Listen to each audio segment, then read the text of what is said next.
Is this the battle of making a choice between democracy and military takeovers? Is this the new face of Africa? Are coups the new freedoms Africans yearn for, like the freedoms our forefathers fought for from colonial rule? Have we already lost all hope in democracy? And is this generation the generation to bring an end to the democracy given to us by the West, ladies and gentlemen? Is this really happening? Look, if you were one of those people who had given up on Africa and thought that nothing good could come out from the norm, well, think again, because I want to take this opportunity to point to you events happening around the continent and how fast things are changing right under our feet. One by one, the people are saying enough. Enough with politicians and their lies and stealing. Enough with parliamentary systems and their bureaucracies, ladies and gentlemen. Enough with stagnation. This time, the people want to try something different, something else. And the people of Gabon have spoken. My name is Cyrus, and this is Tuntum Network. On this platform, I do my independent research on subject of interest and bring to your attention. Please be generous to subscribe and click on the notification bell to watch more of my videos. Thank you.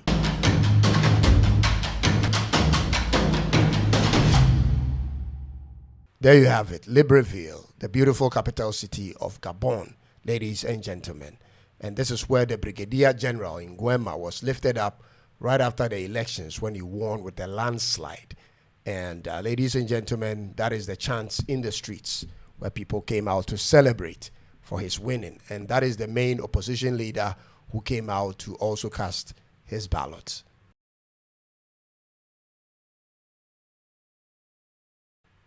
And that was when the counting was done and he was declared the winner of the elections, waiting to be sworn in on a provided date. So at this point, Brigadier General Nguema will now become the official president of the Republic of Gabon. Ladies and gentlemen, their 2025 elections. He came in as a military man and now transitioned into a democratically elected president.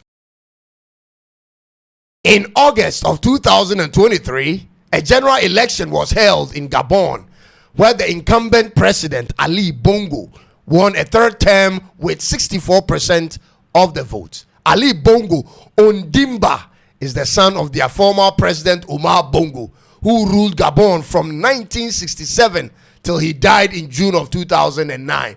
Now, the 2023 election results were heavily disputed by the opposition, and in just 4 days, the Gabonese army, led by Brigadier General Brice Oligui Nguema, who is a cousin of Ali Bongo, led a coup and arrested Ali Bongo and his senior members of government. The Gabonese army annulled the election results. They dissolved all state institutions, and the Brigadier General Nguema took over as transitional president. Remember, this happened in 2023. But from that time to 2025, the Brigadier took charge and conducted a general election on 12 April 2025, just a few days ago. Voter turnout was 70%, the highest since 1993. The following day, Brigadier General Nguema, who ran as an independent candidate, was declared the winner of the elections, receiving 90% of the total votes cast, while his main opponent, Alain Claude Bilibai Inze, received only 3%. Alain Claude was the former prime minister to the ousted Ali Bongo. Alain was clearly not happy in his acceptance speech, which is now blocked on many social media platforms. Ladies and gentlemen, the Army General, Brigadier Nguema, has now been legitimized as president of Gabon, and that is the current wind blowing across Africa. They come in through coup. They take over power for a while and show the people better governance. They organize elections, run as independent candidates, and win it all. This appears to be the new strategies of the military. There are two questions I, however, want to ask and also respond to. Question number one, why is this becoming a trend? And question number two, does the people of Africa want it this way? Before I speak on my opinion on this, go ahead and leave your thoughts in the comment section. So I repeat the question. Why is this strategy of plotting a military takeover and transitioning into a government through a general election becoming a trend? And does the people of Africa want it this way? This is my opinion, ladies and gentlemen. It's been many decades of disappointment in terms of people's expectations and politicians' abysmal performance in Africa. There was a time in Africa when we only heard about what the options are out there outside of Africa, but we couldn't see with our own eyes until this modern era where social media has made it possible for everyone with a smartphone to see what's out there and what we are missing down here. Therefore, people are no more settling for just anything. People want to have a taste of what good governance actually mean. What it means to have a stable electricity and clean water supplies, ladies and gentlemen.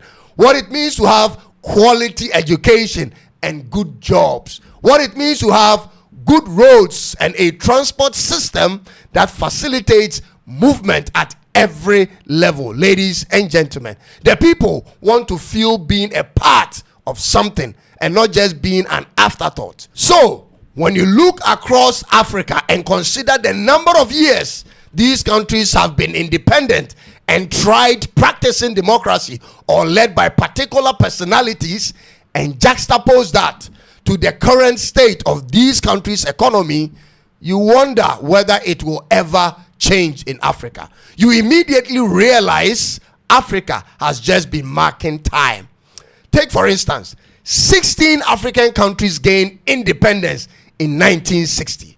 Nigeria, Cameroon, Togo, Mali, Ivory Coast, Burkina Faso, Benin, Niger, Chad, Central African Republic, Gabon, Republic of Congo, Mauritania, Senegal, Somalia, and the Democratic Republic of Congo. They all got their independence in the same year, and today they all more or less have the same levels of development. That's after 65 years of having their destinies in their own hands. So the people have seen it all. They've tasted democracy and military rule.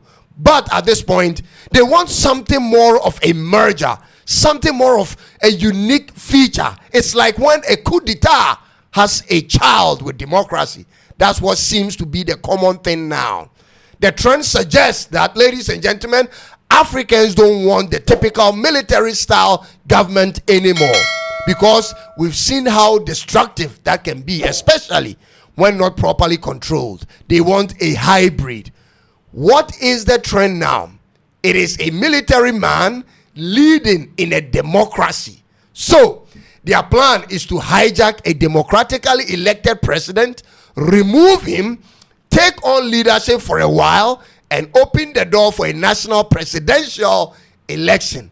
They win as an independent candidate and get gazetted as true legitimate president of a country. Do the people of Africa like it this way? Well, the situation in Rwanda has proven to work. Paul Kagame was not elected by the people in an election in the year 2000.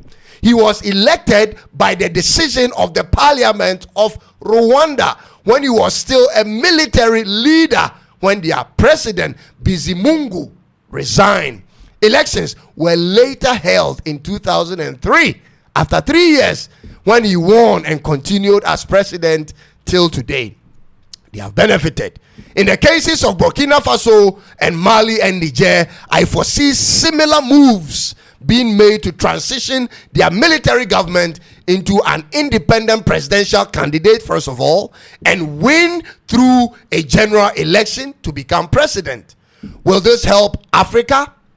Time will tell, ladies and gentlemen. It cannot be that every continent is doing well, but Africa isn't. It cannot be that generations after generations in Africa has never seen success in their families ever. This is not an exaggeration. It's unfortunately true. This is the world many black people live in different parts of Africa. They were born poor. They grew up around poor people in poor communities. They never saw electricity or never saw it stay on the entire week. They never saw what it meant to have clean running water come out of a tap. Many were never educated. Like in the case of the people of Niger, more than 70% of their youth have no formal education. They literally cannot read nor write. Many black Africans worry about their safety all the time. They wonder if they will live up to 20. Many just have their farms and animals to depend on, and that's it. Now, they see they deserve more. They see other young people at their ages doing wonderful things in other parts of the world, and they question why same things isn't happening in my country. Why similar essential things aren't provided in my communities, like hospitals, like good roads, like recreational centers. I am not in support of coups, ladies and gentlemen, but I'm against bad leadership. If Ghana, for instance, had good leadership right now, everything would change no matter the kind of debt on us. If Ghana had good leadership right now, agribusiness would be the #1 enterprise of the government. There will be preparations to set up state farms and industrialize through agriculture and agri-processing plants, ladies and gentlemen. Ghana will be talking about how many hectares of farms we will be working on, the number of people we will be employing, the volume of produce to expect in a year, the processing plants to take over after harvest, and the types of finished products to expect. This would be our national agenda, and the media houses will be propagating it from the start to finish. One branch of GTV will be dedicated to providing live feed from the farms 24/7 in a year. Ghana will be a true beacon of hope for all Africans. But what do we see? Leadership that is characterized by greed and the pursuance of political parties' agenda. A government that's with no courage to shut down and restructure the very thing that's threatening our ability to farm and our sources of drinking water. I'm talking about galamsey. This is what makes people fed up and lose hope in democratic systems. Gabon, Burkina Faso, Mali, and Niger have taken a different route, and we can only wish them well and wait to see the outcome. Nigeria, Cameroon, DRC, Central African Republic, Chad, and Zambia are on the fringes, ladies and gentlemen. It's only a matter of time to see what happens next in these countries, because a country like Nigeria alone could have been competing with countries like the USA, India, China, and Brazil. But what do we see instead, ladies and gentlemen? What a shame, folks. What a shame. All the same, it's now official, ladies and gentlemen, that Brigadier General Brice Oligui Nguema of Gabon, who removed Ali Bongo from office in a coup, will soon be sworn in as the president of Gabon after winning in the just ended general elections in a landslide. Forward ever, backwards never, folks. Thanks for making time to watch this video. I'll come your way with another one. Until then, God bless Gabon and God bless all of us. Don't forget to subscribe and click on the notification bell for more of my videos. It's bye-bye for now.